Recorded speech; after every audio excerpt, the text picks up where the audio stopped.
ఎప్పుడు చేసినా బూందీ లడ్డు జ్యూసీగా పర్ఫెక్ట్గా రావాలంటే ఇలా చేసి చూడండి. దీనికోసం 2 కప్పులు శనగపిండిని తీసుకొని జల్లించి పక్కన పెట్టుకోవాలి. దీనిలోకి చిటికెడంత వంట సోడా, కొంచెం సాల్ట్ వేసుకొని వాటర్ వేసుకొని కలిపి పక్కన పెట్టుకోవాలి. బ్యాటర్ అనేది మరీ లూజ్గా కాకుండా ఇలా ఉంటే సరిపోతుందండి. ఆయిల్ వేడైన తర్వాత ఆయిల్లో ఇలా బూందీ గెరెట్తోటి ఈ విధంగా బూందీలాగా వేసుకోవాలి. ఈ బూందీని ఎక్కువ ఫ్రై చేయకుండా పైన క్రిస్పీగా లోపల సాఫ్ట్గా వచ్చే వరకు ఫ్రై చేసుకొని పక్కన పెట్టేసుకోవాలి. తర్వాత ఒక గిన్నెలో నెయ్యి వేసుకొని జీడిపప్పు కిస్మిస్ని కొంచెం ఫ్రై చేసి పక్కన పెట్టేసుకోండి.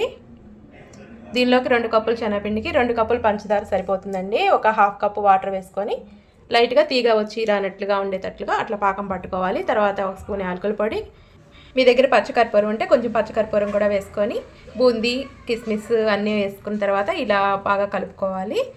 2 స్పూన్స్ నెయ్యి వేసుకొని కలుపుకున్న తర్వాత బూందీ కొంచెం గోరువెచ్చగా అయిన తర్వాత ఇలా లడ్డూలా చుట్టేసుకుంటే బూందీ లడ్డు